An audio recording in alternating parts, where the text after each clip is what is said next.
सर्वप्रथम मी सर्व माध्यमांना म्हणजे इलेक्ट्रॉनिक आणि प्रिंट मीडिया यांना धन्यवाद देतोय। याचं कारण असं की परवा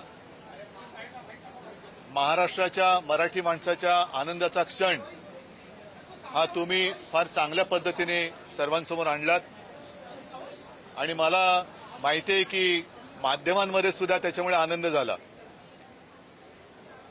या आनंदाला आपल्या सर्वांनी पाठिंबा दिला, शुभेच्छा दिल्या, मी तर म्हणेन ज्येष्ठांनी आशीर्वाद दिले, तर सर्व माध्यमांना मी धन्यवाद देतो आणि तमाम मराठी जनांना आणि त्याच्यामध्ये खास करून मुंबई आणि महाराष्ट्रामध्ये मराठींसोबत इतर भाषिक सुद्धा जे गुण्यागोविंदाने नांदतायत त्यांनी सुद्धा मला सांगितलं की ये किया आपने बहुत अच्छा किया, तर त्या सगळ्यांना मी मनापासून धन्यवाद देतोय। पण मराठीसाठी लढणाऱ्यांची तुलना भाजपचे नेते पहलगामच्या भाजपकडून काही विशिष्ट लोक आहेत की त्यांच्या बुडाला आग लागणं स्वाभाविक आहे, कारण भाजपचं राजकारणच तोडाफोडा आणि राज्य करा असं आहे।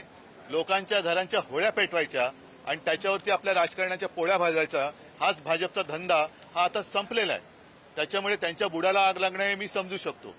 मराठीसाठी हा मराठी भाषा अस्मितेपुरता मर्यादित राहणार आहे की यापुढे राजकीय युतीसाठी तुमच्याकडून शेवटी महाराष्ट्रामध्ये मराठी ही राजभाषा आहेच, त्याच्यामुळे त्या भाषेसाठी जे जे करण्याची गरज लागेल महाराष्ट्रासाठी ते आम्ही करू। एक मिनट, सब तो मैं बात करूंगा, लेकिन इनका पहला पूरा होने दो। उत्तर प्रदेश बिहार मध्ये मराठी महाराष्ट्राच्या माणसांनी यावं, आम्ही फटाके मारूंगे अशी भाषा ऐसे कुछ लकड़बग्गे है, उन लकड़बग्गे को मैं समझाना चाहता हूँ कि ने पहले हिंदी में उनको समझनी चाहिए ना बात, इसलिए मैंने लकड़बग्गा म्हणजे तरस, लकड़बग्गा म्हणजे तरस। आता भेड़िया म्हणजे पण तुम्हाला काय माहितीये, तर ऐसे कुछ लोग हैं जो यहाँ हम खुशी खुशी सब रह रहे हैं, उनके बीच में आग लगाने की कोशिश कर रहे हैं। उनको मैं कहता हूं कि आप कुछ भी कहें, आपको कोई यहाँ पहचानता नहीं तो आप अपना काम संभालिए। तर असे जे कोणी जे आहेत त्यांचा म्हणजे मी खरं म्हणजे मी लक्कडबग्गा बोललो, त्या लक्कडबग्गाची मी माफी मागतो, कारण ते त्याही लायकीचे नाहीयेत ही लोक। त्यांचं काड्या घालणं हा उद्योगच आहे आणि इकडे येऊन त्यांनी बघावं की आमचा कोणत्याही भाषेला विरोध नाही, पण भाषेच्या सक्तीला विरोध आहे। त्याच्यामुळे तुम्ही उगाचच भाषिक वाद इकडे करू नका। आमच्याकडे सगळे आनंदाने राहत आहेत। अगदी सांगायचं झालं, आम्ही आता आतमध्ये बोलत बसलो होतो, माझ्या आमदारांशी मी बोलत होतो, तर शिवसेना आणि शिवसैनिक हे रक्तदान शिबिर असेल, अँब्युलन्स सेवा असेल, इतर काही सेवा असेल, सुविधा, इकडे आम्ही जातपात धर्म न बघता या गोष्टी करत आलोय। तर त्याच्यामुळे हे सगळे जे काही बाहेरची लोक आहेत हे इकडे आग लावण्याचा प्रयत्न करतात। त्यांनी त्यांचं घर बघावं, त्यांचा पक्ष जो मेलेला आहे तो पक्ष जिवंत होतोय का बघावं। मराठीसाठी लढणाऱ्यांची तुलना आशिष शेलार किंवा भाजपचे नेते हे पहलगाममधील दहशतवादी हल्ले आतंकवादी त्यांच्याशी करतात। हे मला असं वाटतं हेच महाराष्ट्राचे आणि मराठीचे मारेकरी आहेत, जे मराठी माणसाची, जो मराठी माणूस न्याय हक्कासाठी आपल्या घरामध्ये आंदोलन करतो किंवा आंदोलन करण्याची ज्याच्यावरती हे वेळ आणतायत, आणि त्यांची तुलना जे कोणी भाजपवाले पहलगाम मधल्या अतिरेक्यांशी करतायत, हे म्हणजे मराठी माणसाचे आणि मराठी भाषेचे मारेकरी आहेत। आणि या मारेकऱ्यांना मराठी माणसांनी आता ओळखलं पाहिजे, हे मराठी भाषेचे मारेकरी आहेत। आणि मग जर का त्यांनी विषय काढलाच असेल तर पहलगामच्या अतिरेकी भाजपामध्ये गेले का हे त्यांनी सांगावं, मिळत कसे नाहीत। हे पहलगाम मधले अतिरेकी गेले कुठे? ज्याने आमच्यावरती आरोप केला त्यांच्या घरामध्ये राहतात का? गेले कुठे? लाज वाटली पाहिजे की एक तर तुम्ही हिंदूंनाही वाचवू शकत नाही आणि मराठी माणसांवरती अन्याय करणाऱ्यांची तुम्ही बाजू घेता। हे असे कर्मदरिद्री लोक आपल्या महाराष्ट्रामध्ये दुर्दैवाने राज्यकर्ते आहेत, याची लाज वाटते। त्यांचं म्हणणं आहे की त्यांनी मराठी विजयोत्सवात जी भाषणं झाली त्याला रडगाणं रुदाली असं म्हणतात। नाही, मी त्यांची मानसिकता समजू शकतो, कारण मूळ भाजप हा मेलेला आहे, त्याचाच खून या लोकांनी केलाय। आणि त्यांचं जे काय रुदाली चालू आहे, रुदाली हा सुद्धा हिंदी शब्द आहे, त्याच्यामुळे ते जे काय ऊर बडवायला त्यांनी बाहेरच्या पक्षातले, अगदी आमच्या पक्षातले सुद्धा ऊर बडवे घेतलेत, काँग्रेसचे ऊर बडवे घेतलेत, राष्ट्रवादीतले सगळे देशभर इतर पक्षातले ऊर बडवे घेतलेत, कारण भाजपा मेलाय। मूळ जो भाजपा होता, ज्याची शिवसेनेबरोबर युती होती, तो भाजपा या लोकांनी मारून टाकला आणि त्याचं दुःख व्यक्त करताना जे ऊर बडवतात, ते ऊर बडवायला सुद्धा त्यांची ओरिजिनल माणसं नाहीयेत। त्यांना ती माणसं सुद्धा इतर पक्षातून घ्यावं लागतात. त्याच्यामुळे फडणवीसांची प्रतिक्रिया मी समजू शकतो.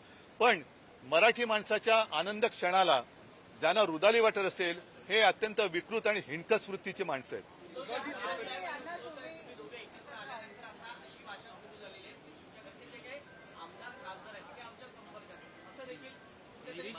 बघा, आम्ही एकत्र आल्यामुळे मी पहिलंच म्हटलं की यांच्या बुडाला आग लागलेली आहे. त्याच्यामुळे ती बुडाची आग दाखवता पण येत नाही आणि सगळ्यांसमोर शमवता पण येत नाही. करणार काय? ये कहते हैं कि पहलगाम का हमला जैसे हुआ था वैसे महाराष्ट्र में हो रहा है. दूसरा उन्होंने हिंदुत्व और मैं पहले एक का पहला देता हूँ. मैंने अभी जैसे कहा कि ऐसे लोग जैसे किसका नाम मैंने लिया?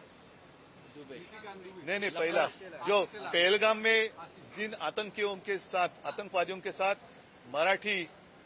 मराठी माणसाची ज्यांनी तुलना केली, ये तो गिरे हुए, मतलब उनकी कुछ तुलना किसी से हो नहीं सकती. और यही महाराष्ट्र के दुश्मन है, मराठी के दुश्मन है. और फिर मेरा सवाल यही है कि ठीक है, हम हमारा जो कुछ है देख लेंगे, लेकिन पहलगाम के आतंकवादी भाजपा में गए क्या? कहाँ गए? वो मिल कैसे नहीं रहे? तो शायद यही हो सकता है कि कोई कुछ भी करे और भाजपा में आता है तो वॉशिंग पाउडर भाजपा तो हाँ. और अभी नहीं इतना ही नहीं, लेकिन उनको शर्म भी नहीं आती. पाकिस्तान के खिलाफ पूरे दुनिया में आवाज उठाया. हमारे भी लोग एमपी उन्होंने वो लेके गए थे, अच्छी बात है, हमने तो समर्थन दिया था. लेकिन उसी पाकिस्तान के साथ अब खेल खेलते हुए इन लोगों को शर्म नहीं आती? हिंदुत्व और मराठी को एक कर रहे हैं और उनका कई नेताओं ने सुनो, पहली बात ऐसी है कि हम किसी भाषा का विरोध नहीं कर रहे हैं.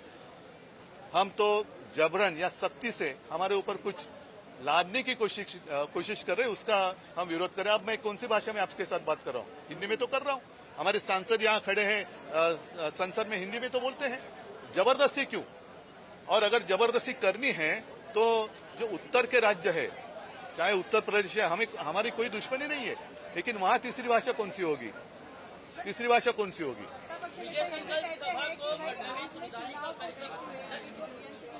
फिर उन्होंने जो जमावड़ा किया है वो नहीं, उन्होंने वो छोड़ दो. उन्होंने जो जमावड़ा किया है, सब गुनेगार और जो भ्रष्ट लोगों को इकट्ठा किया है, साथ लिया है, वो किसको देखकर किया है? गठबंधन पर लेकर कुछ बात. विधानसभा विरोधी पक्षनेत्याची अजून घोषणा झाली नाहीये. तुम्ही हा विषय आम्ही विषय तो लावून धरतो आहोत. चर्चेत आलेला विषय लावून धरतो, लवकरच तुम्हाला दिसेल. मैंने अभी कहा कि उनकी मानसिकता को समझना चाहिए. बीजेपी की हत्या जिन लोगों ने की, यही लोग जो है जिन्होंने सत्ता के लिए बीजेपी की हत्या की, अब रुदाली के लिए उनके पास असल जो ओरिजिनल बीजेपी वाले थे वो भी नहीं रहे, तो सारे अन्य पार्टियों से लेकर वो रुदाली कर रहे हैं. तो उनकी मानसिकता को समझना चाहिए. वो रुदाली वही कर रहे हैं क्योंकि भाजपा खत्म हो गया, भाजपा मर गया, तो वो रुदाली कर रहे. भाजपा तो मर गया. अटल जी और आडवाणी जी का जो भाजपा था वो मर गया है, और उसकी हत्या इन लोगों ने, जो सत्ता पिपासु है, उन लोगों ने की है. उद्धव जी, छत्रपति संभाजी महाराज के बारे में एक विधायक ने अपशब्द कहे हैं. बघा, या गोष्टी जिथल्या तिथे यांना ठोकलं पाहिजे. जर छत्रपती संभाजी महाराजांबद्दल, शिवाजी महाराजांबद्दल कोण बोलत असेल, तर तो कोण असेल तो असेल, त्याला ठोकलं पाहिजे. ठीक आहे, चला, ठीक आहे, चल, जय महाराज. तोडाफोडा आणि भाजपचं आणि राजकारण करा, असं हे भाजपचं राजकारण आहे. आणि आमची सक्ती, भाषेच्या सक्तीला विरोध आहे, हिंदी भाषेला विरोध नाही, असं यावेळी उद्धव ठाकरे म्हणाले आहेत.